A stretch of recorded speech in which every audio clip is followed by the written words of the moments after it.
Awesome. So my name is Nate Bevington. Thank you guys for being here once again. Greatly appreciate your service and your time here today. So today's date is March 12th, and it is 11:11 a.m.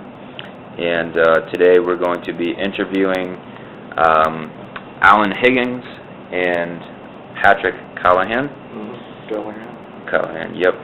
And we are conducting this interview at the Corporate College West building. And so Alan Higgins' birth date is April 27th, 1947. And Patrick Callahan's birth date is February 26th, 1950. So we will get started with the interview. So the first question today I have for you guys is something I know I asked you before, but this is for the purpose of the interview, since we're conducting it for oral history, so other people will be able to learn from it. Were you drafted or did you enlist? We'll start with Alan. I enlisted. Enlisted? I enlisted before I was drafted. Okay. Intentionally. Awesome. And in those days, everybody was drafted. In my time. Yeah. You know, there's no outs until further on in the war, and people figured out a way to get out of it. Absolutely. So, where were you living at the time? Myself, I was living in Fairview Park. Fairview Park. Okay, Ohio. I was living in Cleveland. Cleveland, Ohio. Awesome. And why did you join? I joined basically because I was removed from school, and then I was working full-time at a grocery store, and Detective Leon Hall suggested it would be to my best interest to get in the service, so the only one that would take me was the Marines. Well, I went in the Marine Corps. Yeah. Good. I, on the other hand, enlisted before I was drafted. I was due to be drafted in a month or two, and I thought I would want to do something maybe I want to do, and actually learn something in the process. Yeah. So I enlisted, took a test. I wanted aircraft, and I took a test, and I got my aircraft. They thought I was a genius. So you like flew the planes? No. Or you? I was maintenance. Maintenance. Okay. Awesome. So do you recall your first days in service, and what were they like? Down at Paris Island was my first day, and that's where I had my beginning of my basic training. It was just, you know, you've lost all your control. You're scared. You don't know what's next. And you can see it on everybody's faces, you know, but it's just, you now were given control to somebody else. And there's a fear there, but there's also the unknown. Yeah. But you're basically scared, you know. How about your experience? My flight was late in the evening to go to Great Lakes, Illinois. We got in there at night, and we were up all night. You know, it was a real fiasco. To me, it was like chaos. But I think sleep deprivation had a lot to do with their intention. I mean, everything you ever thought in your life and the way things are, that night it changed. It changed for, well, the rest of my life. And I was sleep deprived, so was everybody else. And you would do anything for sleep. But, you know, we were up like a day and a half or so. Yeah. You know, almost 2 days, and you know, if you didn't listen, you didn't get to sleep. You know, I mean, you would have something else to do. You know, so immediately you did what they said, you know. Yeah. I want sleep, I want to lay down. So I saw that as a tactic, you know. I wasn't afraid, you know. I was pretty healthy and pretty athletic, and I know, you know, as far as physically, I wouldn't be intimidated, so. Mhm. But they got me with the sleep thing now. How old were you at the time? 18. Yeah. Were you same age or a little? I was 17 when I went into service. Okay. Yeah. Sleep is very important to me. I don't do good being sleep deprived. It's very challenging. So, do you recall? Actually, let's. What did it feel like? You know, being away from home and being in this new environment. Well, in boot camp, if that's what you're referring to, when we first went into service, Mm-hmm. we have 2 stages of boot camp. You're gone away from your home for many months. And once you graduate from basic boot camp, then you go to Lejeune for your advanced boot camp. Then you're sent out to your unit, but there was a lot of screaming with us, and there's a reason for that. And you know, your ability to make decisions are taken away. They always get in your face and try to intimidate and scare you. And again, you understand all that later on. Mm-hmm. You know, as you get into more advanced in the service, you just listen to what they do, what they say, don't question them, Yeah. and never call them you. And with what context? Like, hey, you, what are you doing, or something? Is that what you mean by saying that? You? Yeah. You's a female sheep. You. Yeah. You never refer to them as you. You learn that real quick. Yeah. And that's, all of that has a meaning. The shouting, the repeating, you find out later on why they do that. And it becomes very important, and now you know why. Mhm. But it's strange, you're away, you know, you're in a different environment, and you have absolutely no control. You can't smoke when you want. Mhm. When you smoke, you're allowed 3 cigarettes, but it doesn't say how you smoke the 3 cigarettes. Mhm. You may put all 3 cigarettes in your mouth, put a bucket over your head, and smoke them all at once. Wow. It's part of their conditioning. Yeah. Very different. How about you, Pat? How did you get through it? You know, boot camp. Well, as far as missing home, you didn't have time to think about that. You're always someone's always in your face. Mhm. You always had to do something. I tried to make myself as small as possible, not to be on the receiving end of drama. I don't like drama even to this day, you know.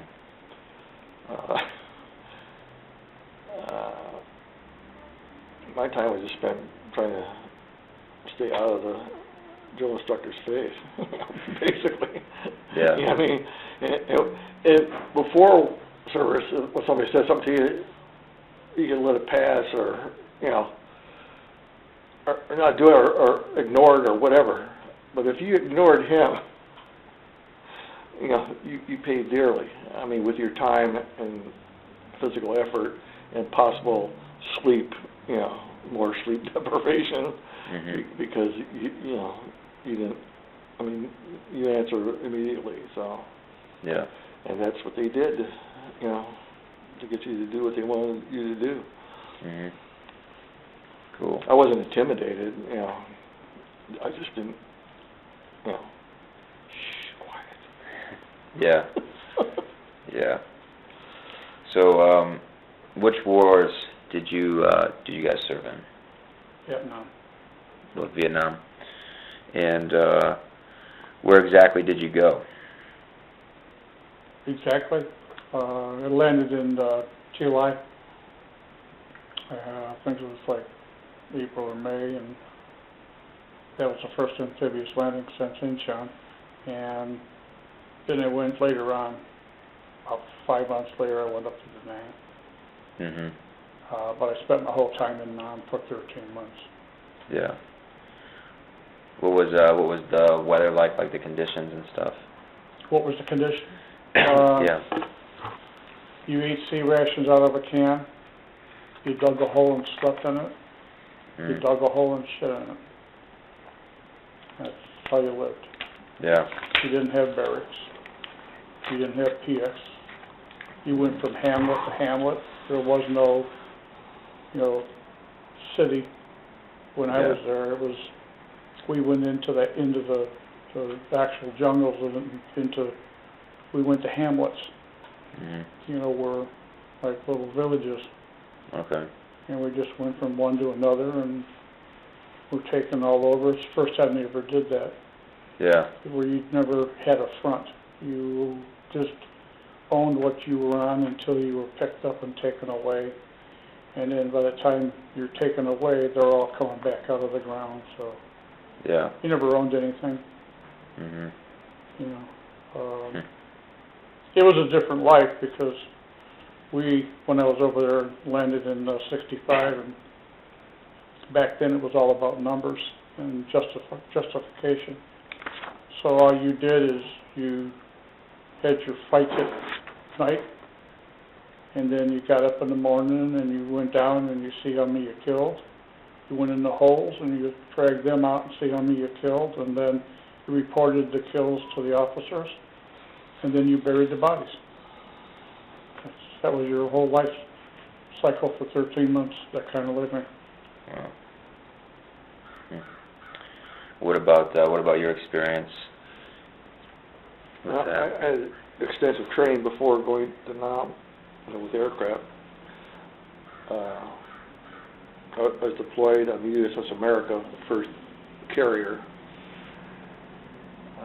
After getting over there, after about 2 months, the flight deck duty was just continuous operations, 12 to 20 hours a week. I'm up on the flight deck,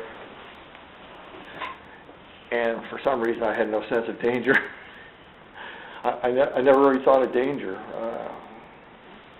even though they claim it's the most dangerous real estate, in the world to be working. I mean, I've seen things happen, and I know that, but you think of stuff like that, you can't do your job. So, with that said, they came to me and asked me if I wanted to go on a beach detachment. I said no, in Da Nang. And then there's 8 squadrons at sea with my type of aircraft. So they came back to me a couple days later and asked me if I wanted to do it again, because they determined I was the best suited. But it needed supervision. I tell them what's going on, they don't tell me what's going on, basically. So that's who they wanted. So I said, okay. So I ended up in Da Nang.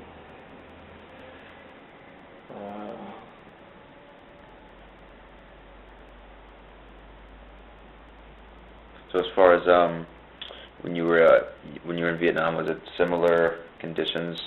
Like Alan was saying with the food and stuff. Did you have a different setup? Well, the Navy has a thing. Aboard ship in a Navy mess hall, they guarantee you certain types of food. Unless you're on the bush, they fed you good.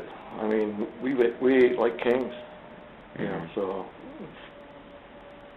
I had very few sea rations, and that was because I did something else other than I was at the Da Nang for, and I'm not going to get into that, but, I didn't care for it. Yeah. So, did you see combat? That's what I was rooting to. Yeah, gotcha. Obviously, you saw combat as well. So tell me about a couple of your most memorable experiences in the military. In the military? Yeah. Most memorable.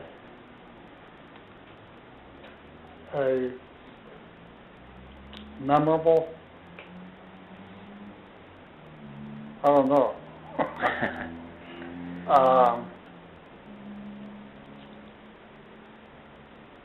That's hard to answer. As far as memorable, you remember a lot of it, and a lot of it you have pushed away.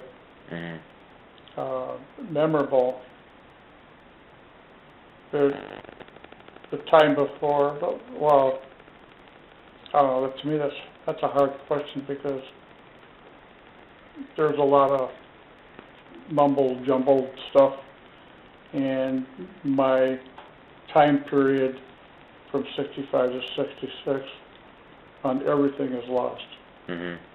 Because there was no contact. You didn't have cell phones back then, you didn't have computers where you can email and type, that kind of thing. I'm fascinated when I see what's happening now. Yeah. But you were 13 months, the only communications you had was through letters. Yeah. And they were whenever you were, close to somewhere where they can drop it to you. Right. Memories, it's all a blur. The service. Intentionally, though, in my case. The blur? Oh, yeah. Well, it's intentional. It's just all mixed up. That's why when I told you when I landed, I can't tell you the exact date. Yeah. Right. It's just, I was there for 13 continuous months, and for me to sit here and explain, I probably could talk about a week's worth. The rest of it is all purposely, I guess. I don't know. Forgotten. The things you do remember, you don't want to talk about, and the things you don't remember, you don't want to talk about the things you remember, because it might bring up some of the things in the past that you forgot. Yeah. And if you could be comfortable with the forgetting part and not disrupt it, you try to live as best as you can. That's why I can't say anything about it through the military was memorable. I grew up real fast. I wasn't a smart-ass kid. Well, I was that when I went in. Anymore. Yeah, anymore. I mean, I went in because I was a very aggressive person. My reason for getting out of or being removed from school was mostly physical fights. Yeah. But I'm not an aggressive person. I just got in a lot of fights. You just didn't back down. Well, yeah.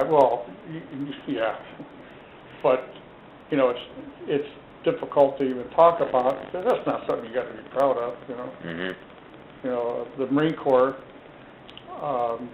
I was happy I went in there. They accepted me, and it was at that time the badassest thing you could join. And I thought, well, I always like challenges, so let's try this. I learned a lot. I grew up, and when I went overseas, I grew up even more. And when I came back, I wasn't the same person. I never will be until death.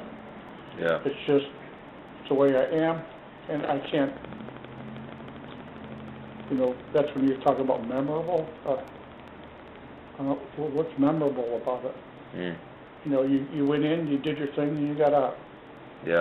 Memorable might be something before or after it, but maybe Pat can remember memorable things. Go ahead, Pat.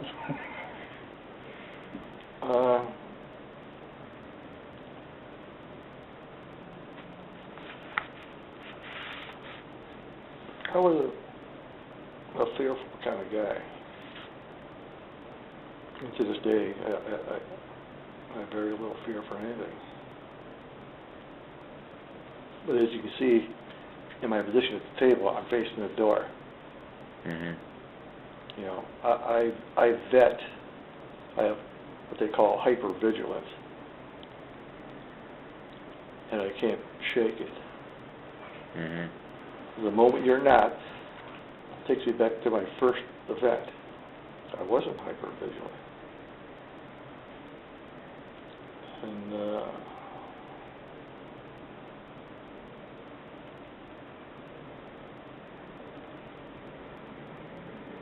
a lot of people died around me.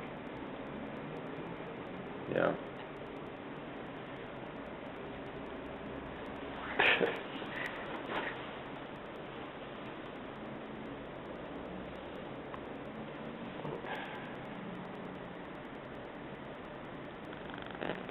But that set the tone for the rest of my time in the service.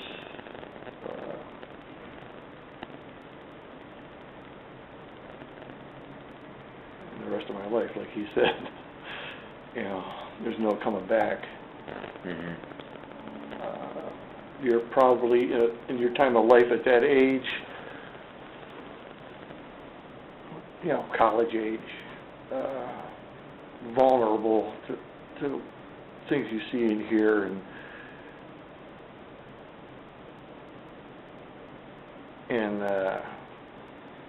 you know, like you might remember something your parents said to you that offended you when you were a kid. To this day, it sticks with you. Right. You know what I mean? Well, your brain at those early ages does the same thing. Mm-hmm. This major event was not only just a major event, it was a major event. Mm-hmm. I'm not going to go into what happened there, but of the guys that were with me when it started, I was the only guy left. By pure chance.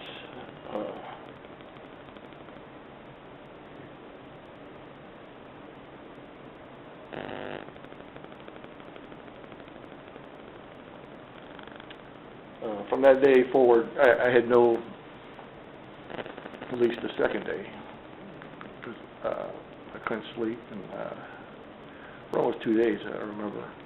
And I said, I can't be emotional, I can't care, I can't, you know, you turn it off.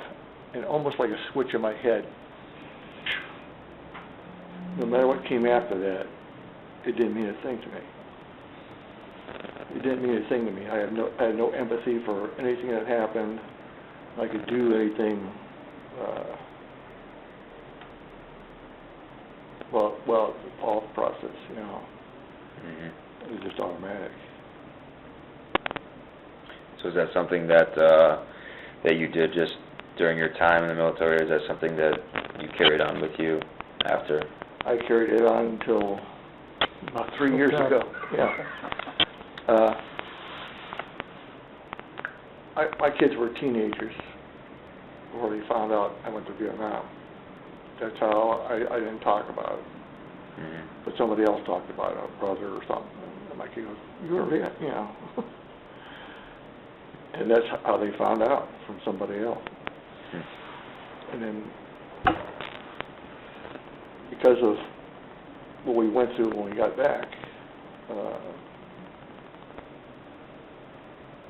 the protests and things, you know, like I say, I really didn't see eye to eye with the protest, and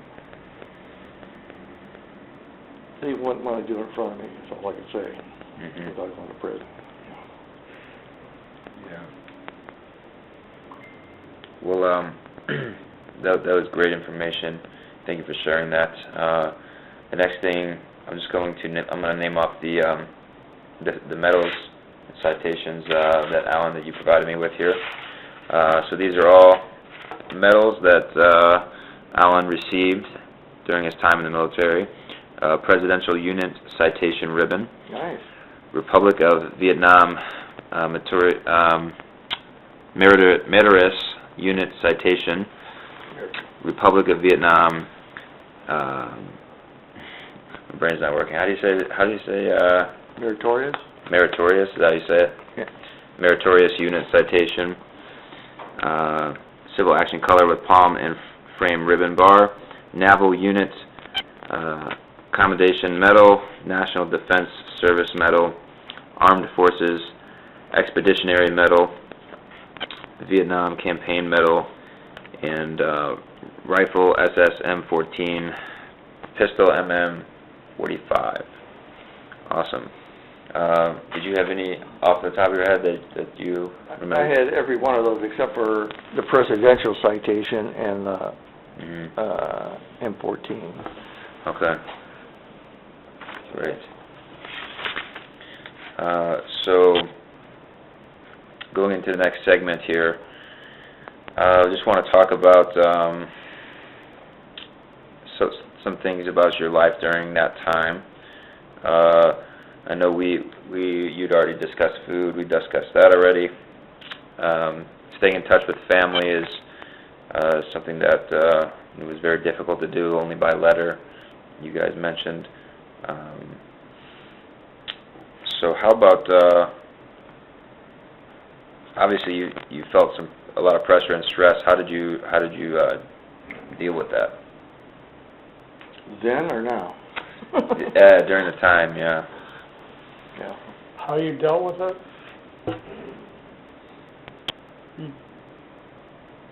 It's,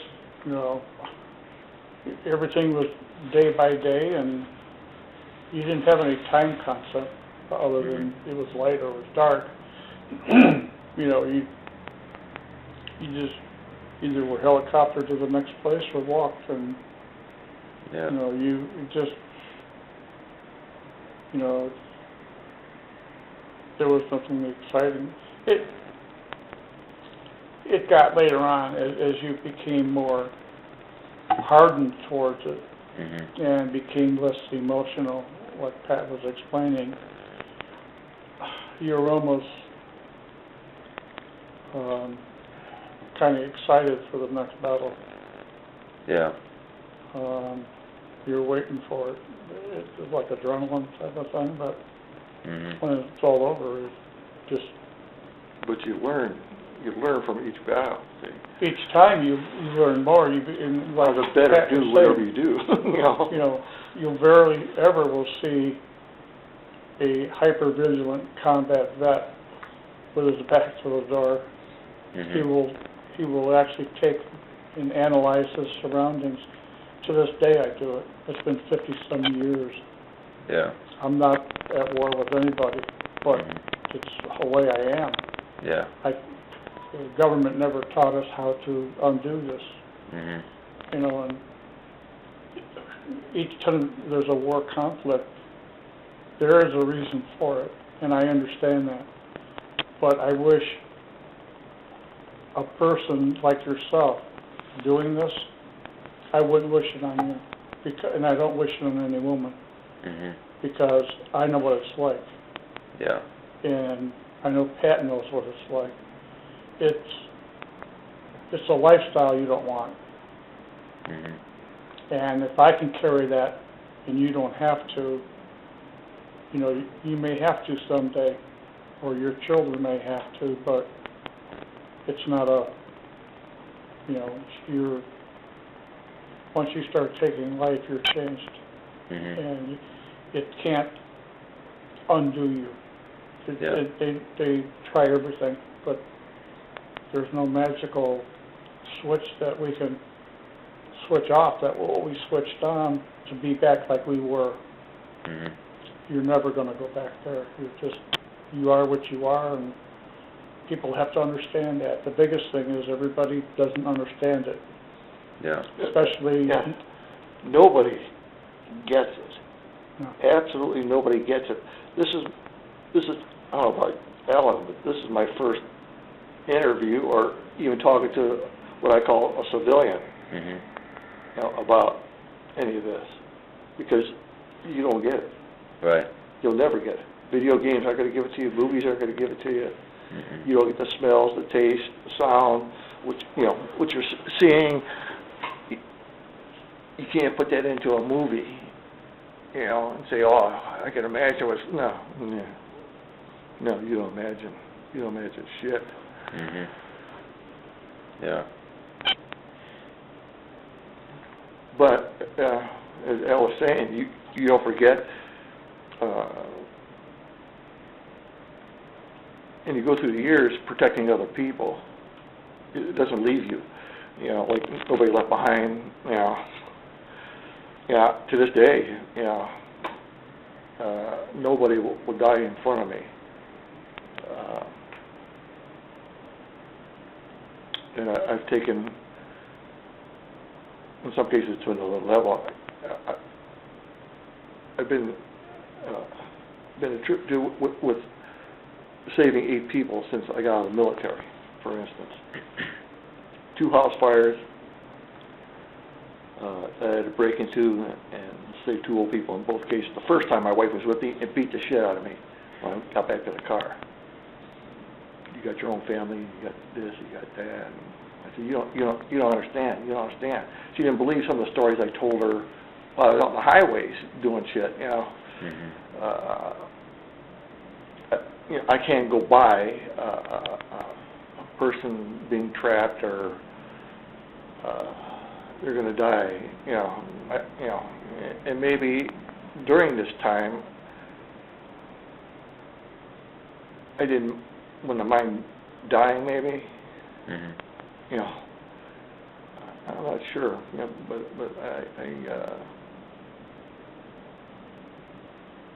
anyway, the second time I went into a house fire. My niece was with me and my wife, and I get out of the car,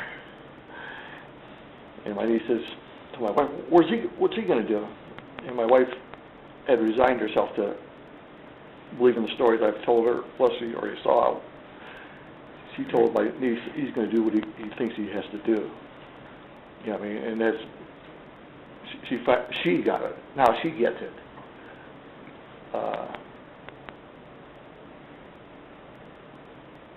But because of my hypervigilance, I saved a guy during the blizzard of '78.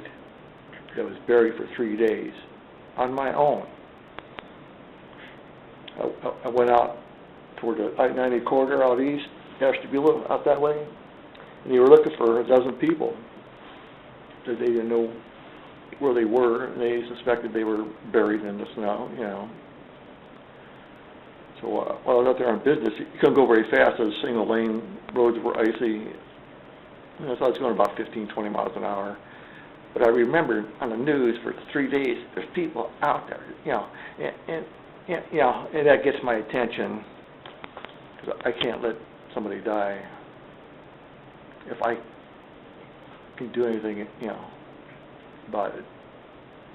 So on the way out there, not, you know, uneventful, but on the way back, it was a bright sunny day, and I saw just a little puff of smoke, maybe that of a cigarette. Smoke come out of the snow. Yeah, and I was pretty close to it when it happened, and that's why I saw it. I'm going down, I said, oh, you know, it's probably a sewer or something, you know, like in the city where, you know, you see vapors, you know. But I got about a quarter mile, half mile on the rest. Wait a minute, you know, we're out in the middle of nowhere, you know, I wonder. So I backed up, and I waited, and I finally got another puff of smoke. I got out there, and this guy was buried under 10 feet of snow. There's nobody on the highway with me. I just parked right in the middle of the highway. But apparently somebody called it into the highway patrol. Anyway, I'm digging this guy out, and as I'm digging him out, or getting him on the rear door of his car, he was no help. He was dead weight, hyperthermia, asphyxia due to carbon monoxide, I don't know, or both. He started the car just to get warm, and it just happened to be coming by when it happened.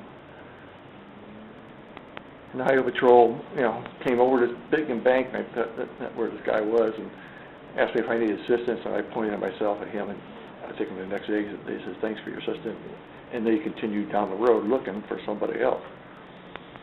I told my wife about it. She goes, you know, heard it on the news, then she knew. You know, it was me. And then she started believing all my stories, you know. So, anyway, I don't know about Al, but probably Al too. In most cases, a guy that's been in the military will go to the aid of somebody else, regardless of the odds.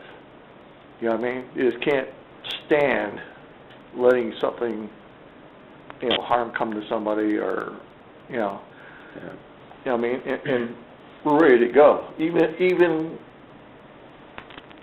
to the death, we're ready to go. Mm-hmm. So you don't teach that, No. Right now? And you don't care. My wife dreads the fact that if something happens, she knows exactly what I would do. Mm-hmm.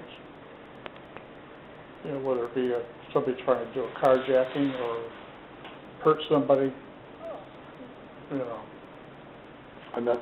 We're not the guys to pick on. Yeah, I think it's valiant, though. I think it's very honorable. I think it's a good way to be, though.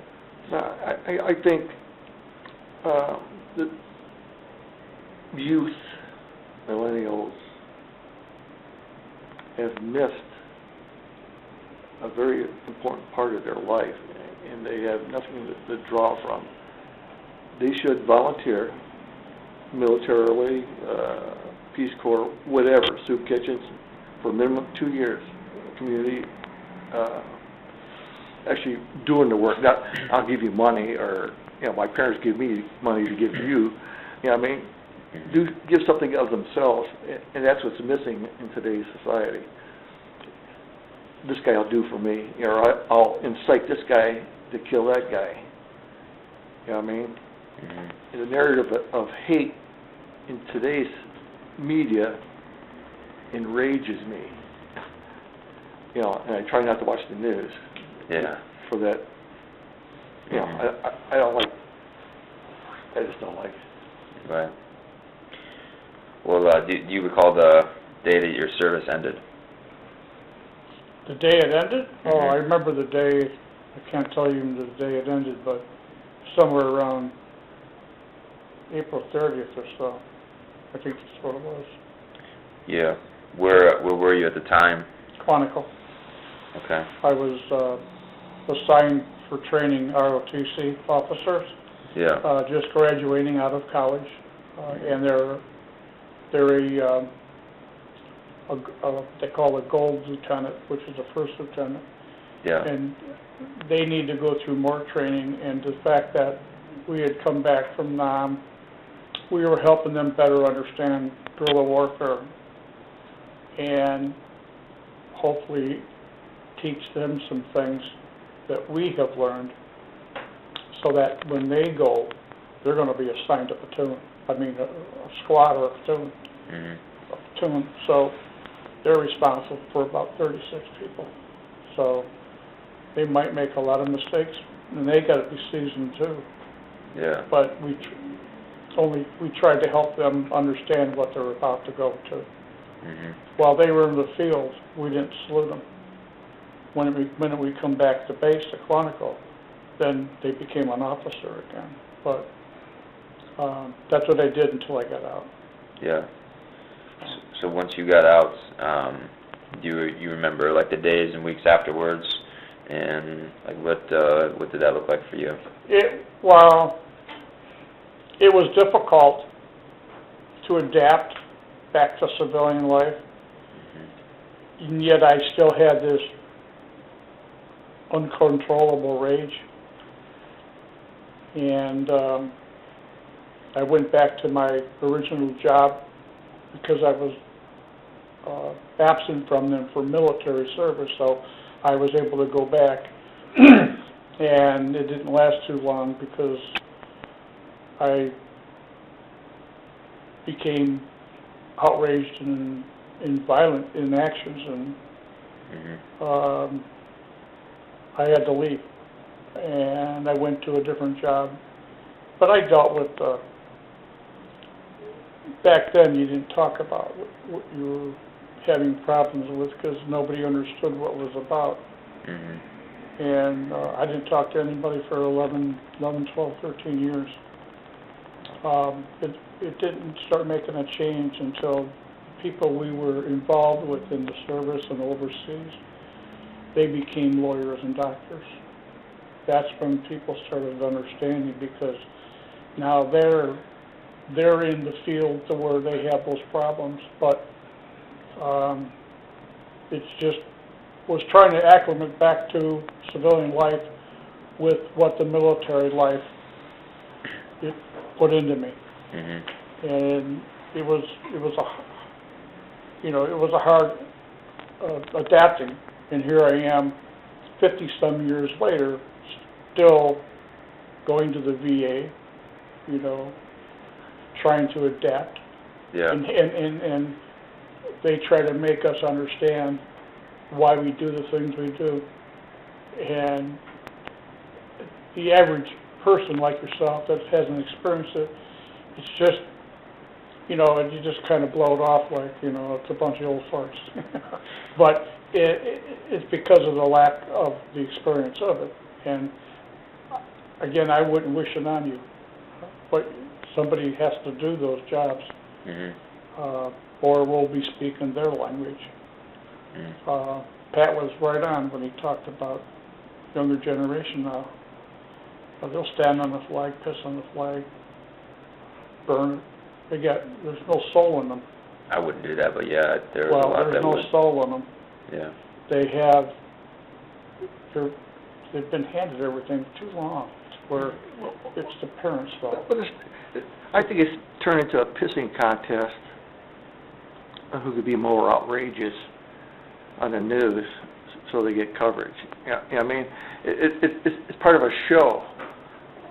Don't get me wrong, political parties fuel this with money and, have it done, but they want to be part of the show. I mean, I'm more caring than you are. If you're more caring than me, why don't you go save lives?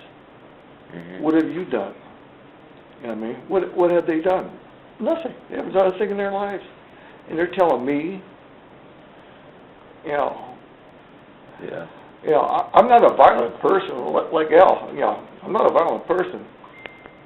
However,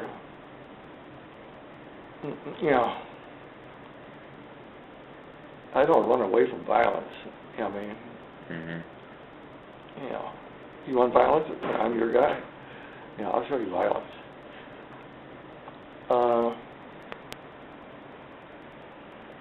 What else are you saying, Al? Well, the question was talking about where you were when your service ended, and what the days and weeks afterwards. Were you done then? Yeah, you can go ahead. Okay.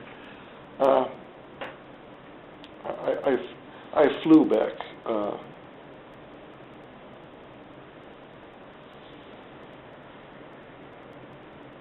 Jeannine to Okinawa in Aurora, California, which is the base in the middle of the San Joaquin Valley Naval Air Station. I kissed the ground. I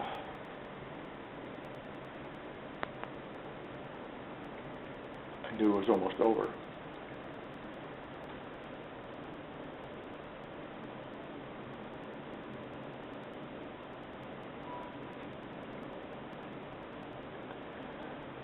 And then I also realized, there's some guys not coming back.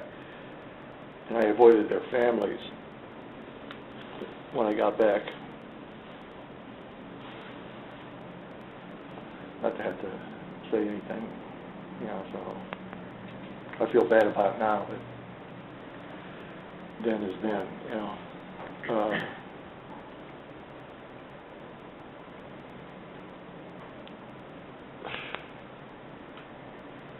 And like Al, getting out, first thing I want to do is decompress, because the hypervigilance was extremely high, but really I never shook it. It took me 48 years to look for help. And it's a good thing. I mean, it helped me rescue people and things like that since my service. you know, it's good for them. Maybe that's why I survived. You know, there's probably 3 incidences where I thought I was dead. I mean, within microseconds, and where something happened, and I can't believe. And then it's true about the life flashing before your eyes.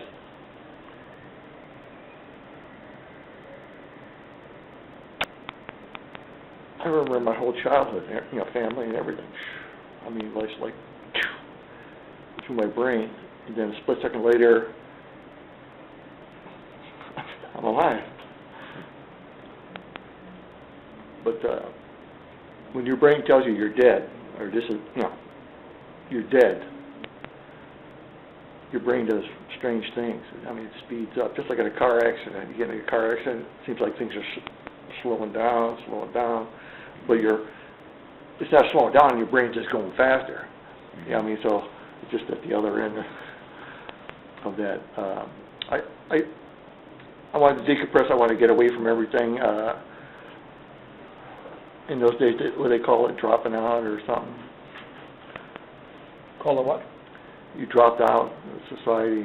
Going off the map. Yeah. Yeah. Off the grid. And I had to do that for a couple of years. Mm-hmm. Then I finally went home. A lot of guys never, at least in my time, a lot of guys never were able to adjust back to civilian life. My one buddy that just passed away here, he lived on my other buddy's farm in a tent. And he just died here last year. Sorry to hear that. They still were there.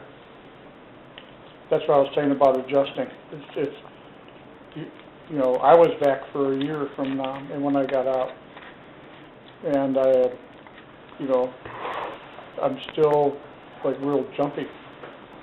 I remember when I first came back from Nam, it's just, I tried to go out on a date, and you know, you go to a secluded place and neck and all that stuff. Mm-hmm. Oh, I went down to the valley, the worst place to go. I could hear every movement of any animal out there.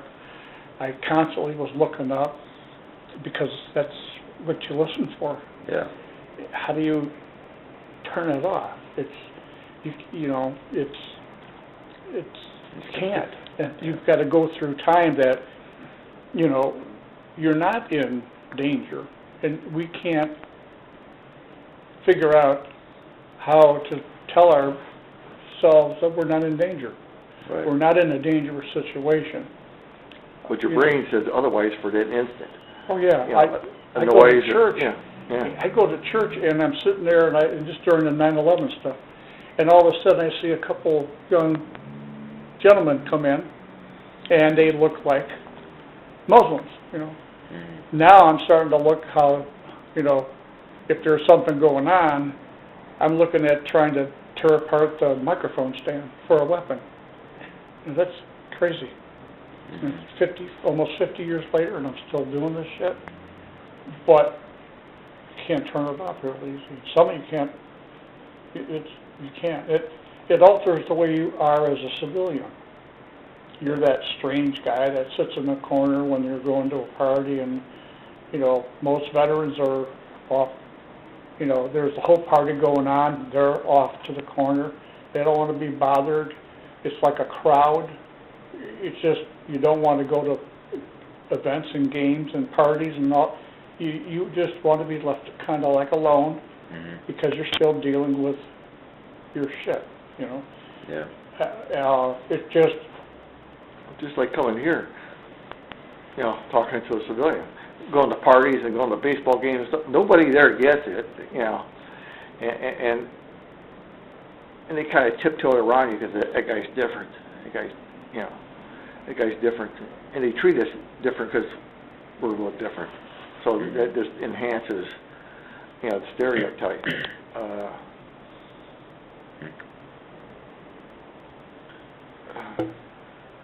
But, you know, in the end, you know, my grandfather did it, my father did it. He's still alive, by the way, World War II guy. Wow. But Al and I have just a little something extra comes from the war, and we're suffering from ailments from Agent Orange. Cancer, you know, we're all being treated, but, you know, 2 years ago they gave me 2 years, so I'm still here. You know, you could have, you're angry because of it, or, you know, you have reason to be angry. You know what I mean? And there's just another layer. Slowly taking you down. That's what Pat's talking about. It's a slow death. And there are so many guys that were in that they came back, but they came back with a killing, which is Agent Orange, and it just slowly kills you. The stronger you are, you know, you're going to go. You're going to go. You know, I'm 70. I'll be 71 next month. But, you know, I used to be in, you know, top shape, bodybuilder and all that. And that maybe was a way that allowed me to combat a lot of this with, you know, with the Agent Orange and the skin disease and the diabetes and the neuropathy now and stage 3 chronic kidney disease. It just goes on and on. Pat has a much severe case than myself, but who knows, I could be right there with Pat. But there are so many out there that are struggling with it's a hidden disease you're dying with.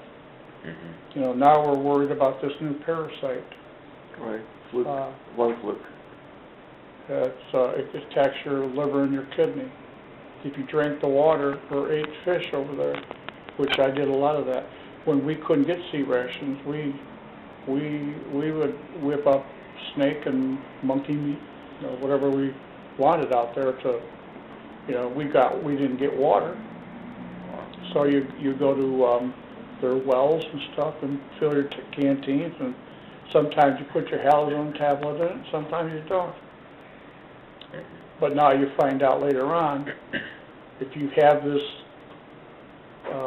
whatever you want to call it, the disease, if you do have it, they can stop it. If you have it where it comes out from your blood into your body, there's no fear. 100% death. It's death. And VA was doing a test on it. One of the guys died during the test. That's how they found it, though. Yeah. Now they're arguing about compensating other guys. You know how, you know, it's just, that's lots of things what we're angry about. Yeah. And it shows in our attitude towards other things. And you know, there's a lot of hidden stuff behind how we are the way we are that affects other things that it may come out in, you know, it's trained, they teach us, and this is where they have to teach us, empathy. Mm-hmm. You had it when you were in school, you know, you had empathy for other people, you cared for other people. You get trained and go over there and you can't care about people. Mm-hmm. You can't have empathy for people. And now when you take all of that away, what does that make you? You know, then how do I get that back? Until somebody tells me what my problems are so I can kind of deal with them. You do kind of build back some of it, but it's by far as much as enough to where you are more humanized, I guess. I don't know. Yeah. We're considered arrogant, you know, pissed off. Everybody's always wanting to know what's wrong with Al. Nothing's wrong with Al. Just accept that's the way I am. I'm not upset with you. I don't, you know, but I present it, and then even in with this stuff here, when you're asking us, a lot of the mistreatment that we had had from when I came home. There was no rah, baloney. You know, I wasn't thanked for my service when I had my hat on or my coat until after all these other campaigns, and Desert Storm and everything. They realized the mistake they made. You'll also notice that all the Vietnam vets are going to make sure that it's never done to these young men coming home, because they know how it felt to come home to nothing. I stepped off the plane, I looked around, and my buddy that was with me, I said, these people don't even understand what's going on the other side of the globe. It's like they were just going along like everything. I mean, it was strange. Yeah, I agree with Al. Just about everything you said there. Not just all of it.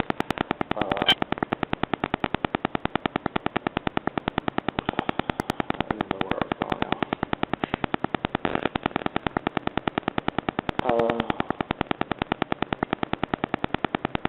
With everything else said, when 9/11 happened, I tried to sign up again. You say, well, would you do it again? Yeah. With all the stuff we're telling you, and all the heartache, and the drain it's had on our lives, I'd do it again. Because if I don't, who will? Not today's generation. Too busy trying to hide.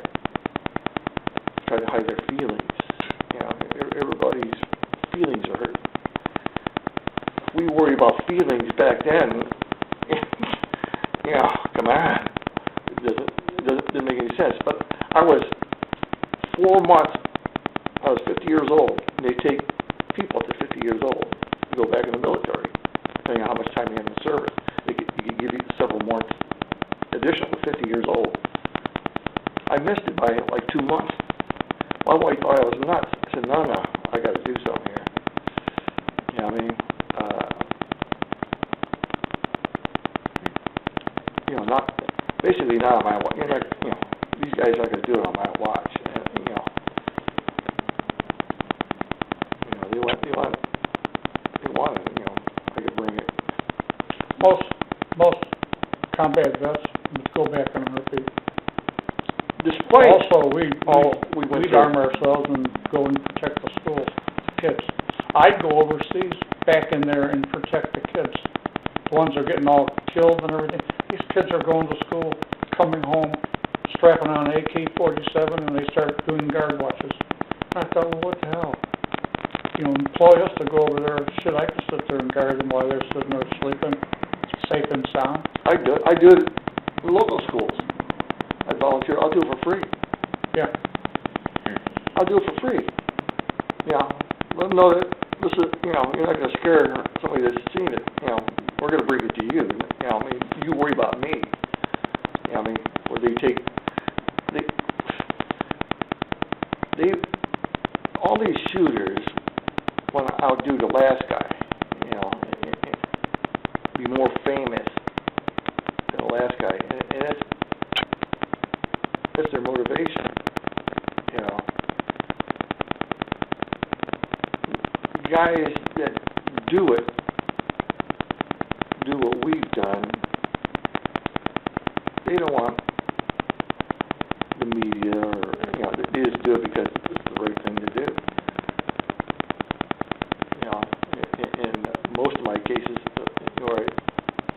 you know, even when my wife sees stuff like that, I said that I did that,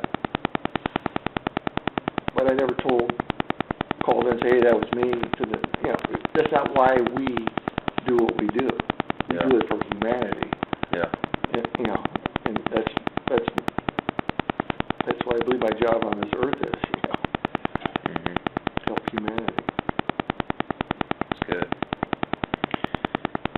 So, just the last question here. What did you go on to do as a career after the war? Sorry, ask that again. What did you do? What did you do as sorry, what did you go on to do as a career after the war? Oh, I eventually worked my way into a manufacturing company down here, what used to be, I forget the name of the street, now they call it Crawford or something, but Dontronics. And I worked my way up into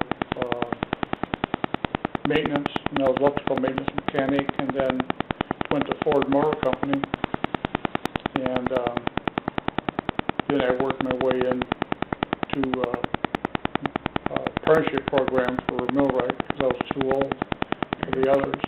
I scored high enough to be a pattern maker, but I was past the age. That's when they had an age restriction.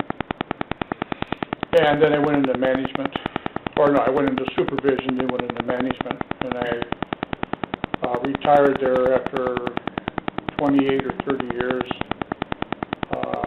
in manufacturing engineering. And I had supervisors, and I were the people working under me, and I referred as working with me. And then from there, I retired, started a couple businesses, worked in the telecommunication industry with Wi-Fi, and did some patent work, and just I do with work with the VA. Yeah. Both Pat and I in the same group that works with the VA. We try to do a lot of things for the younger generation. We'll soon be working with incarcerated kids, trying to maybe open up their eyes to realize we're just there to try to help. We'll volunteer in anything, especially with kids. Yeah. It's important with us. I know I'll let Pat explain what he does with the kids, which is pretty phenomenal. But we try to pay back. It makes us feel so good when we I don't know if I use the word paid back. Pardon? I don't know if I use the word paid back because we never got. Yeah, I mean, Well, what I mean nothing is was ever handed to us. we You know, take I our mean, time that we have, and like, for the lack of a better word, paying back and doing something. We try to do something with our time, and not just sit at home and dwell on what we can dwell on. We'd like to, do things for the younger generation. Yeah. What we're doing here. Yeah, absolutely. It's helping. I don't know if we're able to, help you understand a little bit about on the combat side and how it affects, and how hopefully you're hearing it from two people that've done it. Yeah. The horse's mouth. And rather than Googling it and getting the other person's tainted review with their beliefs injected into it, just like that Vietnam movie, they had the 10 series. I stopped at 3. It was, first couple were amazing on how it all started. The rest of it was all bullshit. Now, the veterans will know it's bullshit. It's just like the amphibious landing. I didn't do an amphibious landing. They didn't even mention we did an actual physical landing. They had a landing where they had women in the white, the Oriental women in the white dresses, and they put things over their neck. I thought, that's when I stopped watching it. Thinking, that pissed me off. That was all for PNR. And that whole thing, his agenda was focused on the people that were protesting. He focused on the protesting of it, and it's like, that wasn't what you're supposed to do. You were supposed to talk about the war. But I'm glad that you're doing what you're doing, because maybe we might confuse you even more. I know we get off a lot on the topics, but that's because our mind is going all over the place. It's hard to keep us focused. Yeah, it's hard for me to keep focused, so yeah, it's been very helpful. It's been very good. Yeah. Did you want to mention mention about your kind of career after the war and... Basically, what I learned in the military sustained me through my life, with my technical abilities. And I worked my way up through some companies, to manager. With downsizing that, I would lose the manager job and kind of start over somewhere else. Ended up with robots at Shiloh Industries. And then retired from there, and then went to the VA.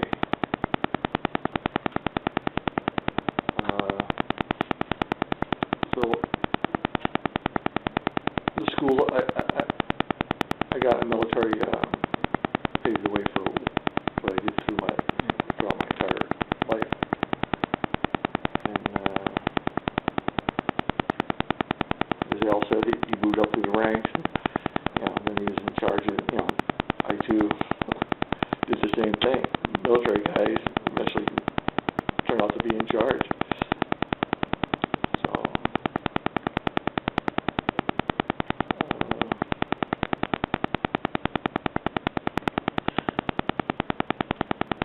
Did you want to mention with like the volunteer opportunities that you do, you said with the kids? As I mentioned, we're being asked to, we would have been doing it. They had a riot at the juvenile detention center here. We were supposed to start with them, but now they want us to go to Mansfield and do it and mentor kids that are troubled,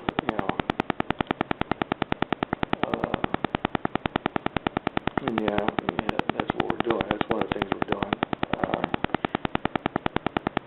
We also are part of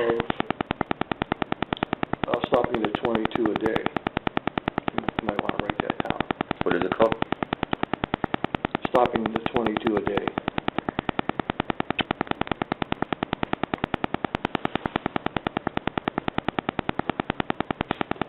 And what that is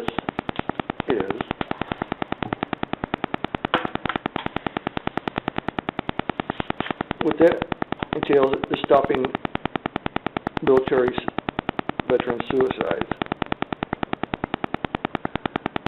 And I and other people in the group have these bans.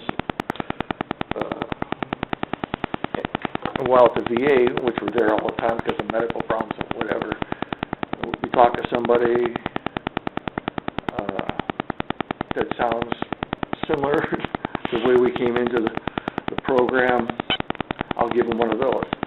I don't tell them, hey, you get in the program, I'm telling them if you know somebody. And this way, I'm not saying you got a problem. I'm saying if you know somebody, give that to them. Okay. Hoping that they figure out I'm that somebody and get help. So we're trying to cut down the 22 suicides a day for military veterans. So that's another thing. Another thing I do is I volunteer for an adult daycare center for autism. And adult daycare. And I'll take my dog, and a friend of mine who just died, he should take his dog too. And the people in there would just love it. And the dogs. And we take the whole group, everybody in the daycare center to the park. They can play in the swings or do whatever, and they just, no matter how old they're little kids, like enjoying life, in the eyes of a child, I get a lot of satisfaction in being able to do that for them. But I volunteer with money, I volunteer travel, I volunteer, my dog, whatever they need. I do it for them. Yeah, that's good. But we have found through our journey through the VA over the last few years, trying to understand why we are the way we are. The volunteering grounds us again.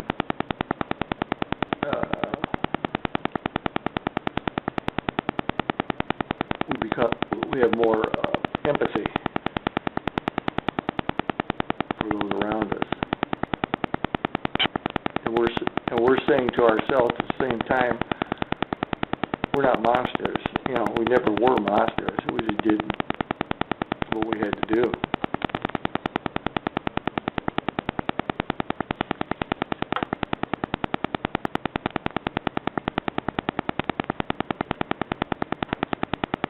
And that's pretty much all I got to say, Al. Yeah. All right. As long as we keep active, we keep with our group, because we have 2 females in our group, and you know they carry their own problems along in combat, and there's about total of maybe about 16 of us, and it's like I told them, They're serious about the group. Yeah. The group. Yeah. There's about 16 of us, and you know we look at it as brothers and sisters of other mothers. That's it. We're all here for the same reason. We are trying to figure out how to get a handle on maybe when you hear somebody else talking, you know, that you, oh man, I never thought about that. So you'll try something, and we're always there to build one another up. And if anybody ever needs any help with anything, it's a phone call away. Yeah. And if we sense there's something wrong, you know, we'll push ourselves on them to go over there and pick them up or do something. Because we are building that empathy back, and you have trust and everything within. It's another vet. You can talk to them differently. We don't have the questions that the civilians will ask us. Yeah, you don't have to vet what you're going to say before you say it. We all get it already, you know. So you just talk. Where we kind of have to choose our words a little bit with you, you know, a little bit. Yeah. But like I say, you're the first civilian I've ever talked to about anything. So. Well, we ourselves have talked about stuff that I've never talked to anybody else about. You know, but I feel comfortable with them that I can. And the same reciprocation with Pat. I've heard, you know, things, and you know, we don't dwell on what they're talking about, but it sometimes feels a little bit better if you talk about it. You know. Definitely. Basically, what it is, this group, what we've been through over the last 2-3 years, and what the VA is trying to do is desensitize us. And that's the key word, desensitize. Where it's not number one in your head all day long. You know what I mean? And I noticed, you know, as I was going through all this shit, I would notice a half hour where I didn't think about it. I go, whoa. Wow, a whole half hour. And then it turned into several hours. I go, you know, and with mindfulness, I go, wait, I thought, you know, 6 hours. Didn't think of it at all. Then the first day, woke up next morning, whoa. You know, and it slowly got better. Yeah. You know, but keeping the intent up is I don't recommend it. You know, but you got to talk to people that get it, kind of. Yeah. So you can open up. You know. So kind of a personal question just for me.